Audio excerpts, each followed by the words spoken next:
Muy buenas tardes. Bueno, quiero darles la bienvenida en nombre de la Asociación Cultural Manduaná. Mi nombre es Edgar Cáceres, estoy como presidente de la asociación y hoy vamos a estar haciendo una recorrida general por lo que es el cementerio de la Recoleta. Como ustedes sabrán, es uno de los lugares más emblemáticos de la ciudad de Asunción y que como asociación nosotros nos propusimos hacer que este lugar tan emblemático sea algo más que un cementerio donde los muertos reposan. Este es un lugar que tiene que aprovechar la ciudadanía por varios motivos. Eh, el primero y más importante es por la historia que alberga, debido a que las personas que yacen aquí, en su gran mayoría, son grandes protagonistas de la historia del Paraguay, ¿verdad? Tenemos, si ustedes se fijan, en este mismo acá a 5 metros a la redonda, ya tenemos gente que está reposando actualmente aquí, que ha hecho historia en la patria. Aquí, si ustedes ven, tenemos por ejemplo el Panteón de Herminio Jiménez, uno de los artistas más importantes de la historia del Paraguay. Herminio Jiménez con sus famosas composiciones, ¿verdad? Como Lejanía, Alto Paraná. Cualquier persona que sea paraguaya y que guste de la música paraguaya, de una buena guarania, va a poder reconocer esto. Si ustedes ven, por ejemplo, este panteón que está hacia donde yo estoy señalando, está Patricio Escobar, ¿verdad? Fue presidente de la República, fue en su momento. Él sirvió a la patria no solamente como presidente de la República, sino también él peleó al lado de López, ¿verdad? Y fue ya después de la guerra de la Triple Alianza, general incluso. Y tenemos una serie de personajes que, bueno, por el tiempo que tenemos y los actores que también tenemos, nuestros personajes no vamos a poder cubrir en su totalidad. Pero lo interesante es que esta no debe ser la última vez que ustedes vienen, porque cada vez van a ver diferentes personajes y diferentes temáticas. Entonces tenemos una cantidad enorme de personajes que hicieron historia en nuestra patria. Y a través de estos paseos lo que nosotros queremos hacer es, de alguna manera, darles un rostro humano a ellos, para que ustedes puedan comprender en qué época a ellos les tocó vivir, qué ellos dicen con respecto a la historia. Y al mismo modo sepan que esto es mucho más que un lugar donde los muertos vienen a pasar ya su paso a la eternidad. Entonces nosotros como asociación ponemos esto al alcance de toda la ciudadanía. Ustedes saben que esto es absolutamente gratuito, no tiene ningún costo, pero tiene un gran valor cultural. Ustedes van a poder hacer esto. Contamos con el apoyo también de la Dirección de Turismo y Cultura de la Municipalidad de Asunción. Ellos también están cooperando con nosotros. Y bueno, lo importante y lo que siempre tiene que ver en este caso es empezar un poco a hablar sobre lo que es el cementerio de la Recoleta. Porque el cementerio de la Recoleta, como muchos sabrán, fue declarado cementerio bajo el gobierno del primer presidente constitucional del Paraguay, en este caso, don Carlos Antonio López. Y como ustedes sabrán, ¿Por qué usted está hablando de mi esposo? bueno, acá le tenemos, adelante por favor, aquí le tenemos a la, Estoy hablando. sí, no hay problema. Es la Juana Paula Carrillo, esposa del primer presidente constitucional de este país, el mejor presidente probablemente que haya tenido este país. Amo la gente.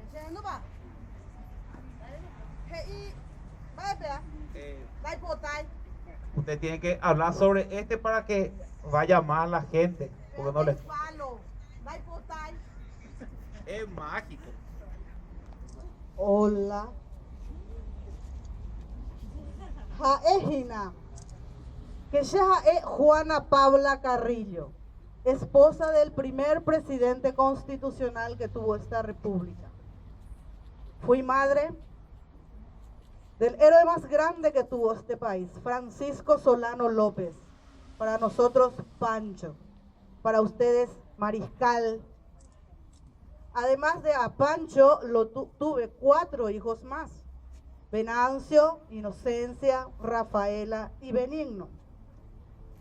Tanto yo como mi esposo Carlos Antonio vivíamos indistintamente en el centro de la capital y en una casa quinta que teníamos sobre esta misma ruta. Esta ruta conduce a 2 colinas a aquel lado, al norte de la ciudad. Ahí teníamos nuestra casa quinta y tengo entendido, me han dicho, que hoy día se ha transformado en un jardín botánico. No sé lo que es eso, pero me han dicho. Como todos los domingos debíamos ir a misa, mi esposo, don Carlos Antonio López, mandó construir una capilla. Aquel lugar se llamaba Uburay. Y la capilla que mandó construir mi esposo la hizo en advocación a la Santísima Trinidad. Luego, esta capilla, iglesia, dio su nombre a ese lugar. Allá vivíamos, como les digo, indistintamente, fines de semana y entre semana, como mi esposo trabajaba como presidente de la República en el centro de la capital. Como les había dicho, mi esposo fue uno de los más grandes que tuvo este país. Este lugar, al principio, era un convento. Estoy hablando de los años 1700. Estaban asentados acá los hermanos Recoletos, allá por el año 1725. Sin embargo, después vino a gobernar un señor bastante raro, un tal Francia. Y él, por decreto, expulsó a todas las, ¿cómo se dice?, congregaciones religiosas. Y los Recoletos no fueron la excepción. También tuvieron que abandonar el país. Esto quedó abandonado. Estoy hablando de aquel sector. Ellos acá tenían un convento y su pequeña capilla. Cuando ellos fueron expulsados, este lugar fue usado como cuartel de la caballería. Pero las cosas en este país tenían que cambiar y vino a gobernar mi esposo. ¿Sí? A él no le gustaba esa pequeña capillita que había ahí. Tampoco le gustaba, él quería terminar con la costumbre de enterrar a los muertos al costado de las iglesias. Y él, con su inteligencia, creó el cementerio general de la Recoleta. Esto, porque ya éramos mucho en la ciudad capital de Asunción, ya éramos 15,000 habitantes, era una ciudad grande. Y mi marido, esposo, estaba decidido a transformar esto en una urbe moderna. No quería más tumbas a los costados de las iglesias. Y él creó el cementerio general de la Recoleta. Se preguntarán ustedes, ¿cómo es eso de que no quería más tumbas al costado de las iglesias? Y más que nunca, como en ninguna otra iglesia, tenemos nosotros panteones hasta los pasillos de la misma. Sí, esto era un terreno perfectamente limitado. En lugar de la antigua capillita de los Recoletos, mandó echar esta capillita y construyó algo digno de esta capital. Construyó esa iglesia, derribó la pequeña capillita de los hermanos Recoletos y edificó esta iglesia. Es por eso que tanto esta como aquella de Uburay, que después fue Santísima Trinidad, tienen los escudos de la nación en su frontis, porque eran obras de gobierno propia de mi esposo, por supuesto. Es por eso que a esta iglesia no se le asocian con eventos festivos como fiestas de 15 años o bodas. porque uno menciona Recoleta e inmediatamente le viene a la mente un cementerio, no una iglesia. Sin embargo, en contrapartida, una última cosa. ¿Por qué? ¿Por qué es que este espacio fue invadido con el tiempo? Hubo también una época oscura, ya más actual en este país, donde gente influyente que iba dejando e iba a venir acá para ser vecino mío y demás personajes que estamos, por ser ilustres e influyentes, no querían estar en las afueras.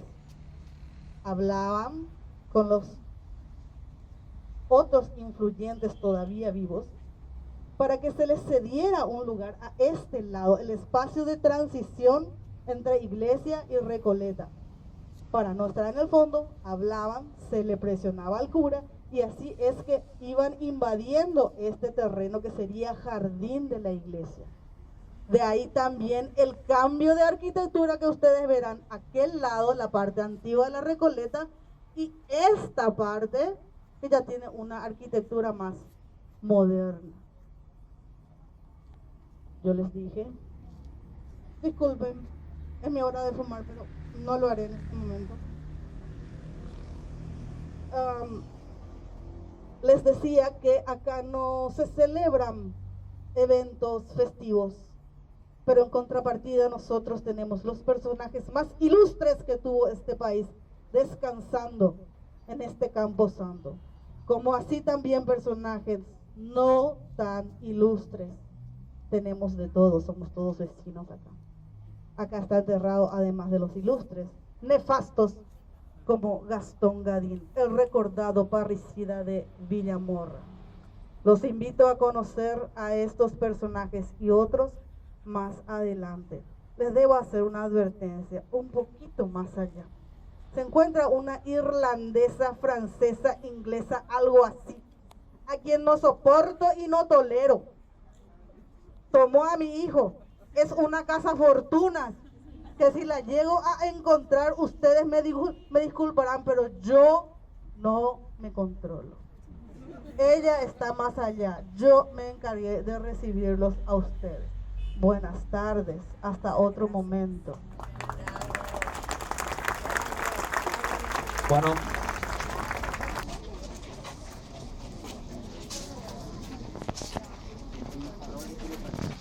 estamos acá, nos estamos poniendo alrededor de, bueno, una de las tumbas más importantes del cementerio de la Recoleta.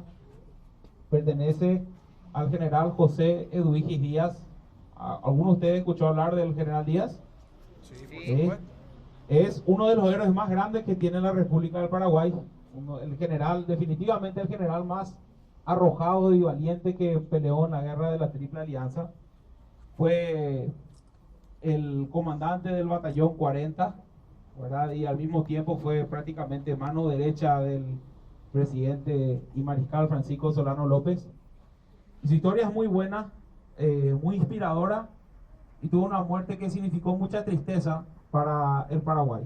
Como dije anteriormente, él participó en peleas, en batallas importantísimas como Estero Bellaco, Tuyutí, y fue el héroe de Curupaytí, la batalla más grande y más gloriosa que tiene el ejército paraguayo, ¿verdad? A él más que, no solamente tenía respeto por parte de sus subalternos, sino que inspiraba una admiración, no solamente admiración, sino realmente era prácticamente devoción por parte de sus soldados. Lo veían a él como el jefe que realmente se ponía antes que sus propios soldados para luchar las batallas. Siempre infundía ánimos, tenía un desprecio por la muerte, no temía a la muerte exactamente. Y bueno, esto le ganó el respeto no solamente de sus soldados, sino justamente del mariscal Francisco Solano López.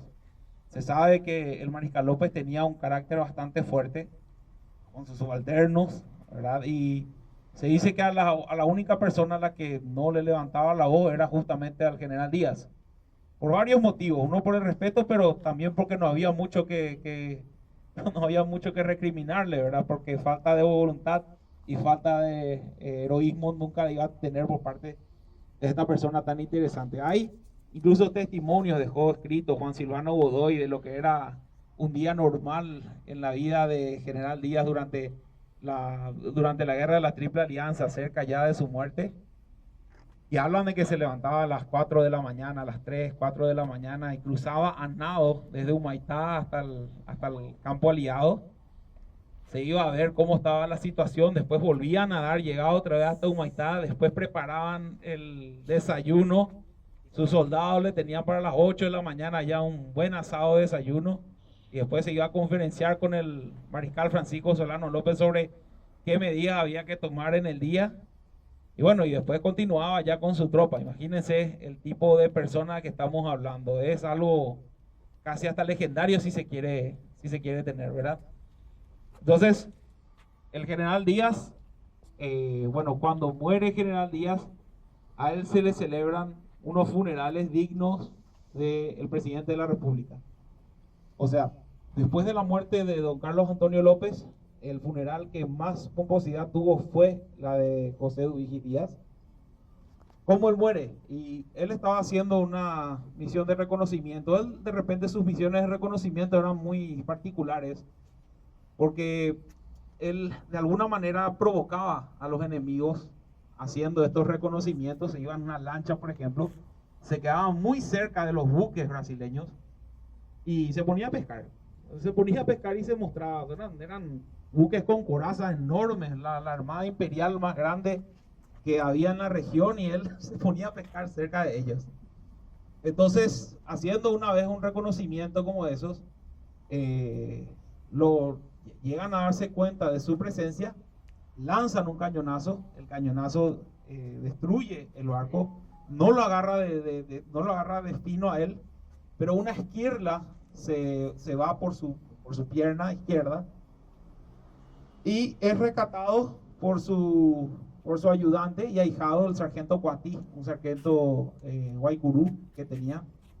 Lo lleva hasta la costa y bueno, inmediatamente lo envían al hospital de allí. Es atendido por el mismo cirujano Skinner, un inglés incluso que estaba al servicio del ejército paraguayo. Y bueno, se ve que la herida empezó a infectarse y tuvieron que amputarle la pierna. Pocos días después, ya por una infección, se engangrena esa pierna y General Díaz fallece. Una de las cosas más importantes, para que vean que no solamente en vida él era una inspiración, sino también en muerte, cuando se produce la invasión de Asunción, se comenta que gran parte de este cementerio fue saqueado por los aliados. ¿Qué hacían ellos? Generalmente a los muertos se los dejaban los cajones con sus joyas o con buenas ropas, ¿verdad? Con algunas cosas. Entonces venían ellos y hasta los dientes de oro quitaban de los cadáveres. Entonces se comenta que uno de los pocos, o tal vez la única tumba que no fue totalmente profanada, fue la de José Eduigis Díaz, en señal del respeto que tenían por este general que luchó de manera brava y sirve hasta hoy día de inspiración, no tanto por el hecho de que nosotros queramos volver a una guerra, sino de alguna manera es sacrificar muchas cosas nuestras en pos de un país mejor, ¿verdad? Porque él estaba siendo convencido de que realmente estaba por el Paraguay, estaba haciendo todo ese sacrificio que estaba haciendo. Incluso sus últimas palabras fueron: lamento morir ahora y no haber matado más enemigos, ¿verdad? Y esto es digno de nuestra admiración. Si bien hoy el general Díaz no nos va a acompañar, está en el panteón de los héroes, yo no quería dejar pasar este momento para que ustedes puedan saber la historia de este héroe magnífico que nos representó y hasta hoy en día nos representa, y que nos debe servir a todas las generaciones de inspiración de lo que es el sacrificio por la patria y por un futuro mejor. Corina Adelaida Lynch fue la hija del mariscal Francisco Solano López, y de Madame Elisa Alicia Lynch. Falleció muy pequeñita y bueno, tenemos acá aquí está la Madame Elisa Alicia Lynch. Buenas tardes, Madame. Buenas tardes, el placer es mío. Pero antes de continuar, quisiera saber si está presente la indeseable. La impresentable. Muchas mujeres han de saber lo que es tener suegra, ¿verdad? ¿No está por ahí? Espero que no. Si no está, yo continúo. Bueno. Lamentablemente estamos ante la tumba de mi pequeña hija de 6 meses, Corina Adelaide, que coincidencias del destino, nace en un 16 de agosto, Día del Niño, y muere. Y bueno, para eso uno llama a las brujas. Nadie nunca le llamó. Sí, es que justo viene cuando menos se le necesita. Mi pequeña niña, Corina, nació el 16 de agosto y muere el 14 de febrero, el Día de los Enamorados. Muere el Día de los Enamorados de 1857, apenas 6 meses, y Corina fue mi segunda hija. Yo tuve 6 hijos.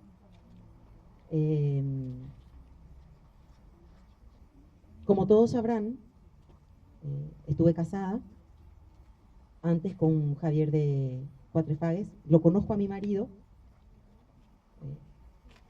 con quien decidí mantener mi vida, a quien lo defendí y con quien decidí mantener todo el tiempo y con quien también, con quien decidí vivir en este país maravilloso, Francisco Solano López.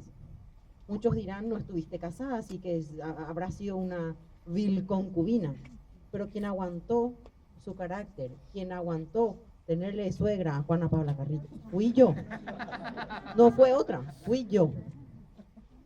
Así que, bueno, la historia de mi hija, ella lleva este nombre en honor a mi madre y a una hermana mía. Éramos 4 hermanos. Nací en Irlanda, en el condado de Cork. Fui bautizada también en el condado de Cork.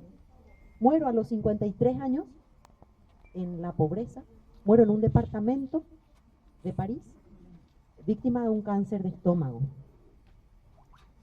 Me entierran en el cementerio de Père Lachaise, en una de las avenidas pobres, diríamos, de ese cementerio. Y luego, cuando mi hijo obtiene un poco más de recursos, me mudan a una parte más bonita de ese cementerio. Y en 1961, por esfuerzos, diríamos, del entonces dictador Alfredo Stroessner, se me trae en una urna de bronce y se me lleva al Ministerio de Defensa, para luego ubicarme en la avenida central de este cementerio de Recoleta, donde me van a poder visitar en unos minutos más, cuando terminen el recorrido.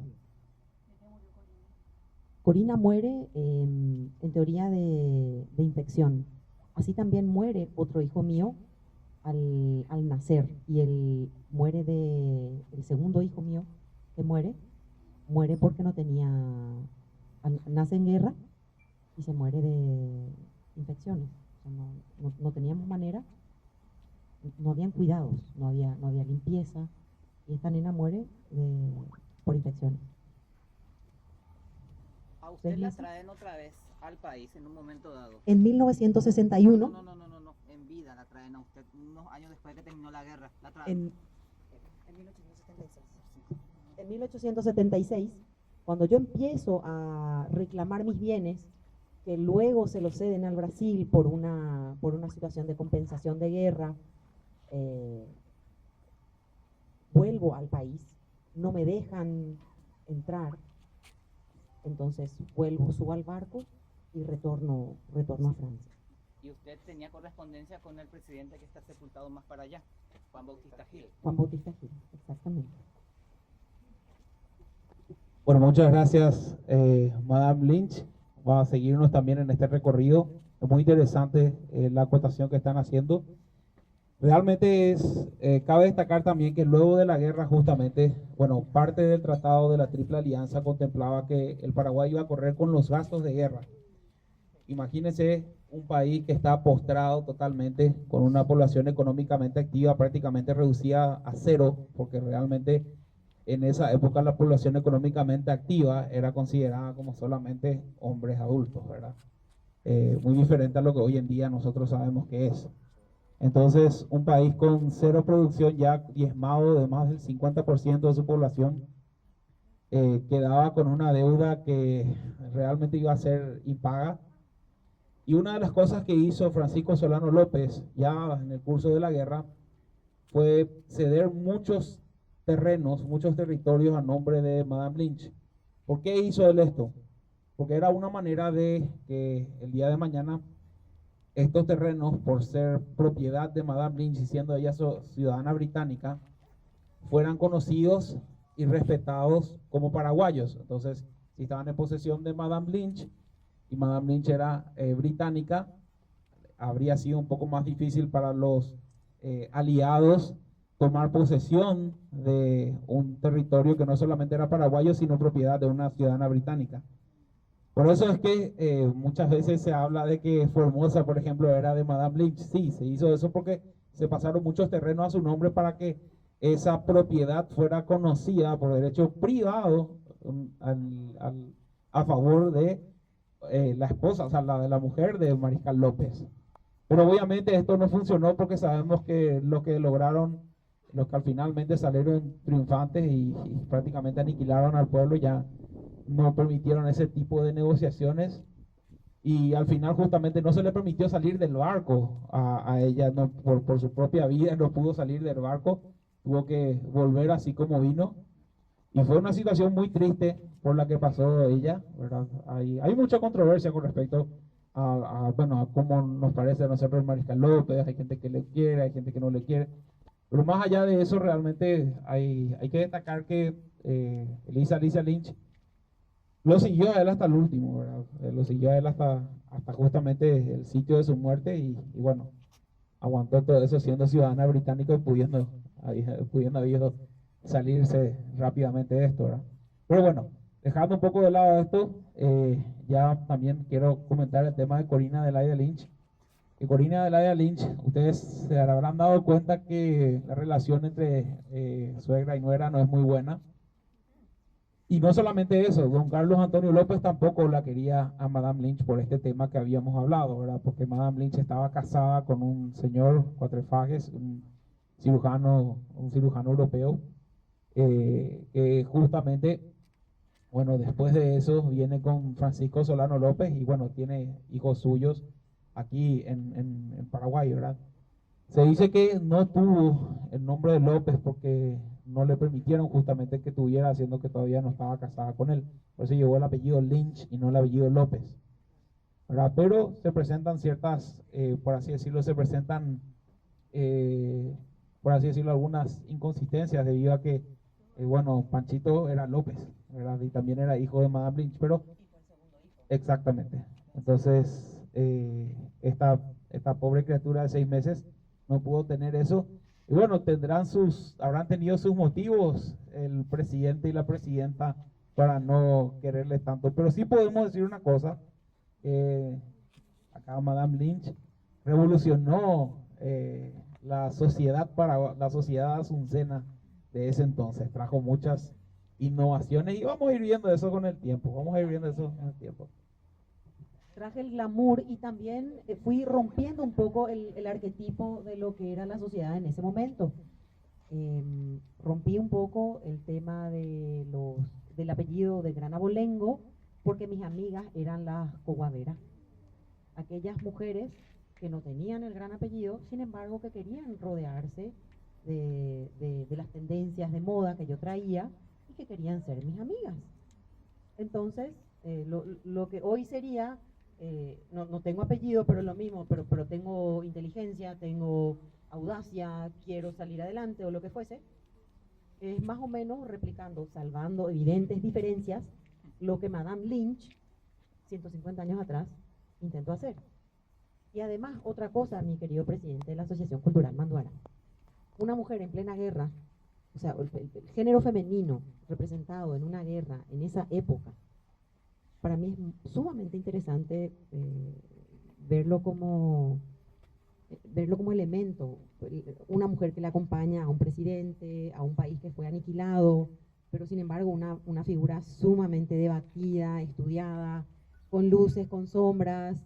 Se dice que fue una mujer de vida fácil, pero luego salen en datos del diario íntimo de ella diciendo que no, que fue una chica, sobrina de un almirante británico, es decir, una mujer que tenía entonces abolengo también del lado del padre. No era tampoco una tirada de, perdón el término, pero básicamente para que entendamos todo, entonces también tenía apellido y era de familia reconocida en lo que era Irlanda y en el condado de Cork. Ella fue la primera abogada del Paraguay. ¿Será que puedo hablar de mí misma? Sí, por favor, adelante. Gracias, para eso las mujeres tenemos boca. Sí, señor. Buenas tardes, ¿cómo están todos? Acerca más. Muy bien, estos aparatos modernos no corresponden a mi época, sepan disculparme. Así como les comentó Edgar, sí, fui la primera abogada de este país. Nací en Ajos, ¿saben dónde queda Ajos?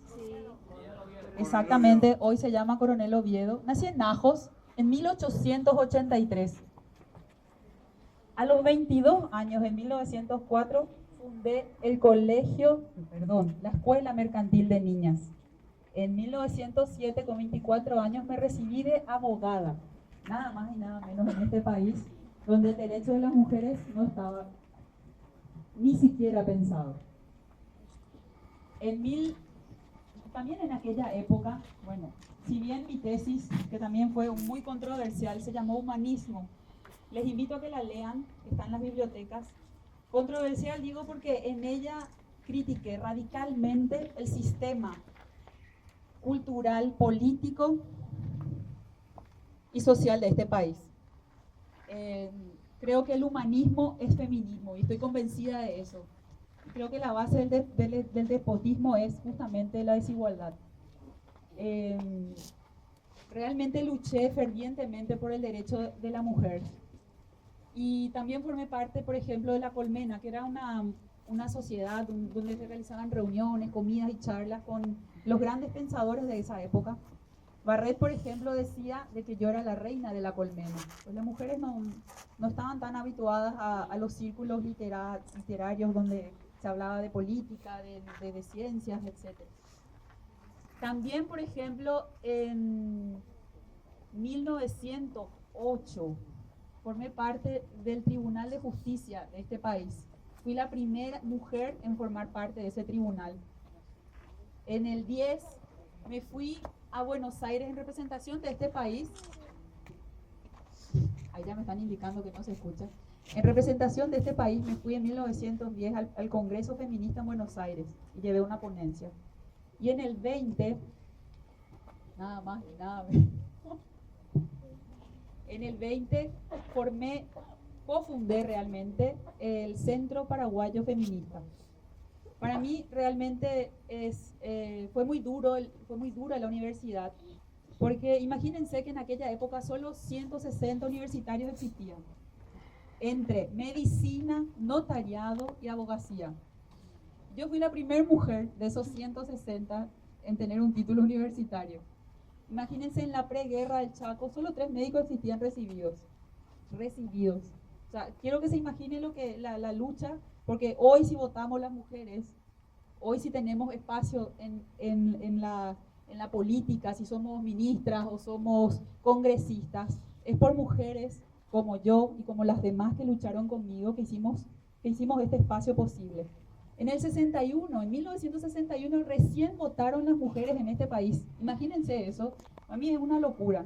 El gran pionero fue Uruguay en 1927. A nosotros nos tomó un poquito, varios años nos tomó llegar a esto, pero bueno, Si bien yo no vi eso, porque fallecí en el 57, diabética, vieja, pobre y sola, sí, nunca me casé, si bien estuve acompañada de Honoria, a la que le debo mucho también, morí sola.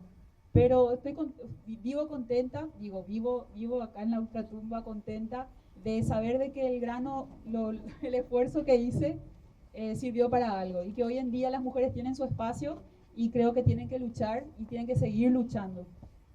Muchas gracias, espero que disfruten este recorrido. Quiero presentarlas y quiero hacer, antes que nada, un reconocimiento especial a estas dos personas que vamos a presentarles, porque hoy es un día muy especial, es el día de ellas, es el día del maestro y estamos ante dos maestras que hicieron historia en el país. Muchas gracias, señor. ¿De qué época es usted? Yo nací en 1982. Gracias. ¿Qué festejamos hoy, me dijo?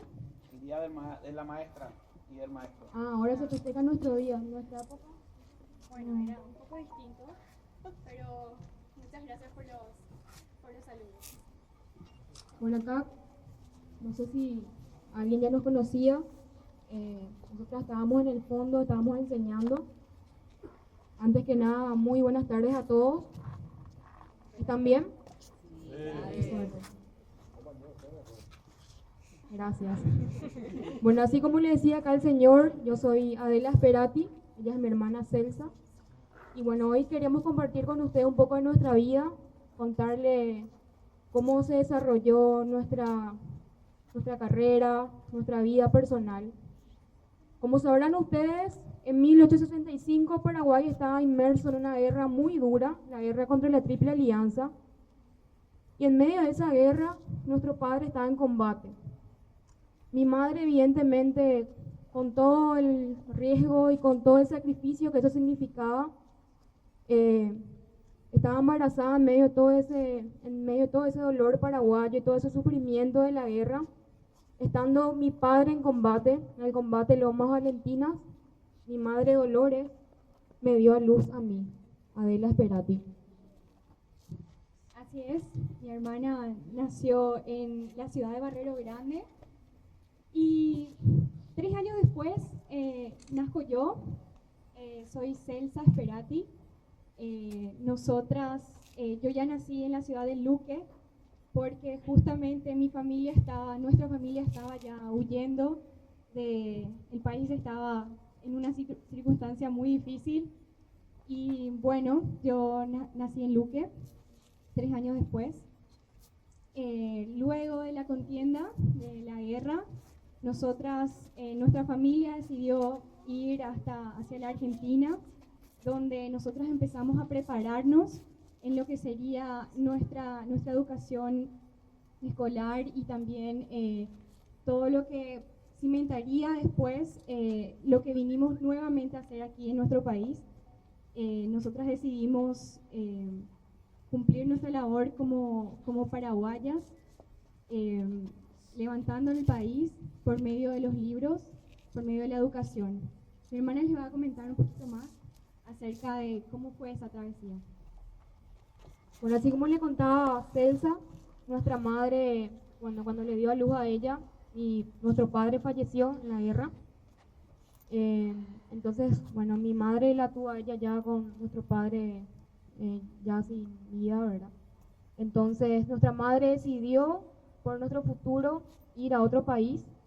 Ella primero quedó en Corrientes y luego pasó a Buenos Aires, donde trabajó en el servicio doméstico y con mucho sacrificio nos sacó adelante.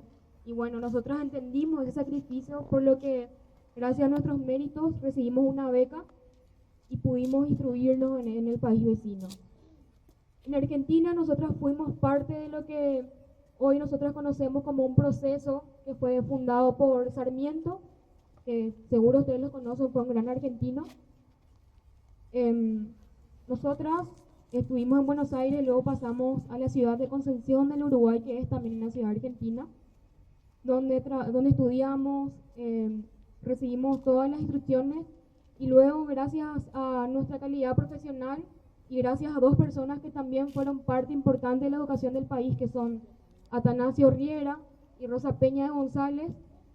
A pedido de ellos, nosotros volvimos al país para aportar luego de la guerra a mejorar la educación de Paraguay, que estaba ya bastante destruida. Qué felices fuimos nuevamente cuando volvimos a nuestro país. Para nosotros era una circunstancia muy difícil la que nos llevó a alejarnos del país, pero sabíamos que teníamos que volver y sabíamos que teníamos que dar a nuestro país aquello que nosotros teníamos para dar, que era la educación. Mi hermana fue la primera directora de la Escuela Normal de Maestras. Ella trabajó muy duramente allí, yo también siempre la apoyé. Lastimosamente mi hermana murió muy joven, no obstante hizo mucho por la educación. Nosotras trabajamos mucho con la Escuela Normal de Maestras. Muchas mujeres que no tenían acceso a la educación, mujeres campesinas, analfabetas, pasaron por nuestras aulas y pasaron a formar parte de lo que sería la sociedad, teniendo una mejor educación. Bueno, es importante recalcar que para nosotras fue un desafío volver al país, porque el acceso a la educación pública para las mujeres fue postergado durante la colonia, el periodo franquista y el periodo lopista. Recién cuando nosotras volvimos al país tuvimos la oportunidad de fundar la escuela preceptora, que luego fue la escuela normal, que hoy ustedes conocen, el edificio del Colegio Presidente Franco. Bueno, y ustedes ya me imagino conocen toda la labor que nosotros desarrollamos en este país a través de la educación. Bueno, además de toda esa labor, también tuvimos la posibilidad de recibir en nuestra casa a muchas mujeres que venían del interior a estudiar.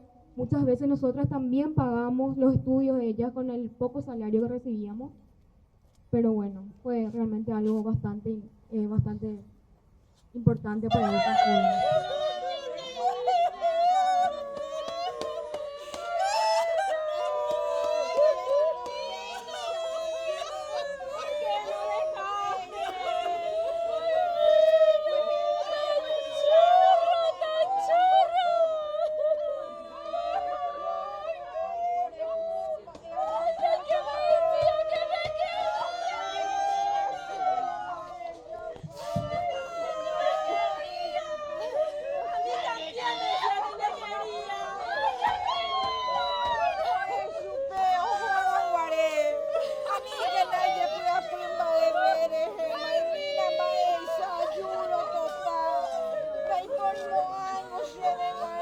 Tradicional de los entierros, no solamente en Paraguay, sino en gran parte de Latinoamérica, ¿verdad?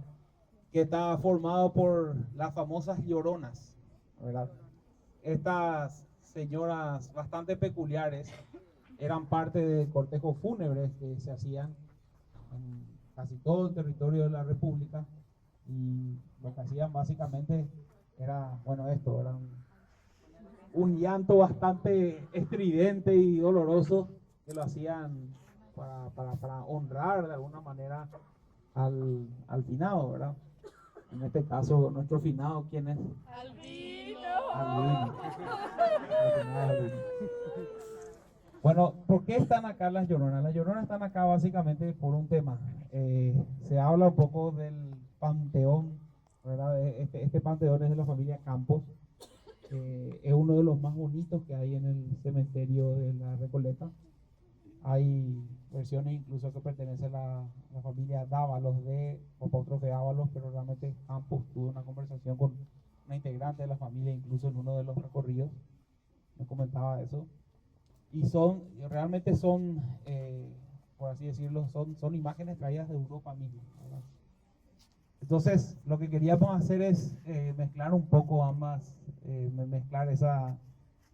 traer en este panteón tan lindo y tan hermoso una celebración, un ritual o una parte de la tradición de estos cortejos fúnebres que eran propios del Paraguay hasta hace muy poco, incluso hasta bastante recientemente, ¿verdad? Pero antes era casi institucionalizado por el hecho de que incluso se les pagaba a La Llorona para que fueran a demostrar el dolor por el finado. A mi estación, así mismo, ¿verdad? Y bueno, yo creo que merece más que un aplauso nuestra Llorona. Así que vamos a permitir que sigan con nosotros. Vamos a seguir llorando un poco más, que más o menos les molestamos tanto.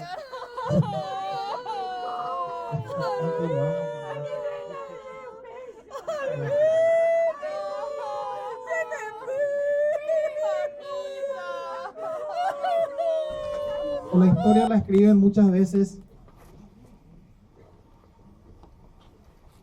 los ganadores, y entre esos ganadores también pueden haber muchas personas que escriben de una manera para ofender y denigrar a gente que ni siquiera tal vez hayan cometido errores, pero que ni siquiera tuvieron la intención de hacerlo. Tal es mi caso.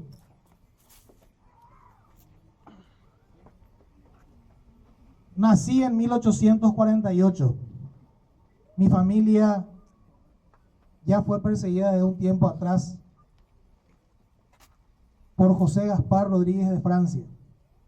De hecho, yo nací ya bajo la presidencia de Carlos Antonio López en 1848, y también él persiguió mucho a los de CUT.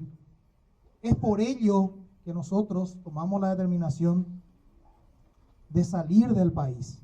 Y no éramos pocos. ¿Ustedes qué van a decir si le matan a sus dos tíos? Como a mí lo hicieron en el año 1860. Nosotros estábamos en Argentina. Estábamos vindicando el concepto que nosotros queríamos de nuestro país, de Paraguay. Lastimosamente estalla esa guerra en donde sí nos alistamos con Iturburu una vez que firmamos el acta fundacional de la Asociación Paraguaya o Legión Paraguaya, y por ello hoy me dicen legionario. Es cierto, estuve en ese grupo de gente, pero insisto, ustedes no harían lo mismo si a sus parientes lo persiguen por décadas varios tiranos de la patria.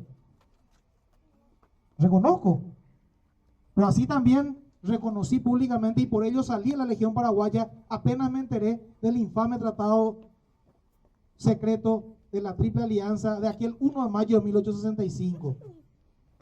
No podía pelear a favor de López, pero me retiré de la Legión Paraguaya y me retiré de la vida política en ese momento. Ustedes ya saben los demás hechos. Muere López y a partir de 1869 yo ya estaba incorporado a los paraguayistas que iban en contra de López, que él seguía peleando allá por Cordillera e iba a Cerro Corá, donde finalmente muere. Y sí, yo fui uno de los principales redactores de varios artículos posguerra en el periódico La Regeneración. Yo fui un hombre de leyes, fui doctor en Derecho por la Universidad Nacional de Asunción. Fui doctor en leyes en la Universidad de La Plata. ¿Y por qué dije Universidad Nacional de Asunción? Esa es una de las cosas que a mí me indigna hasta hoy. A mí me olvidan hasta hoy como uno de los fundadores de esa casa de estudio, la Universidad Nacional de Asunción. Así mismo, me equivoqué, insisto, pero cuando vi el tratado salí de la Legión. Pero en mi campaña y en mi carrera política hice mucho. Y también me tocó ser uno de los fundadores de la Asociación Nacional Republicana. Y hoy le vindican solamente a Bernardino Caballero. Mentira. Yo legionario también, como dicen ustedes, yo no me considero legionario porque yo nunca le traicioné a la patria de acuerdo a los principios que yo tenía. Deben situarse en el momento que yo viví. Ustedes pueden ver varias placas donde dice sirvió a la patria. Si yo no había hecho esto en su momento, todo esto iba a estar tirado por aquí no ahora, por esa gente misma que vivió después de mi muerte. Soy uno de los fundadores de la Asociación Nacional Republicana. Solamente que se me olvidó de exprofeso por el hecho de que integré la Legión Paraguaya. Y ese estigma nunca me dejó. Creo que hice mucho, di mucho a través de las letras, di mucho a favor de la patria y en pos de la patria, olvidándome inclusive de mi familia. Así que, más que nada, hoy, por primera vez en esta visita donde me hago partícipe también aquí de cuerpo presente, y así como en aquel 9 de marzo de 1909, brindo con esta copa que me llevará al descanso eterno. Y José II de Cut tomó una copa de veneno, ocasionándole la muerte. Él se suicidó, despidiéndose de su amada benigna, su esposa. Muchas gracias.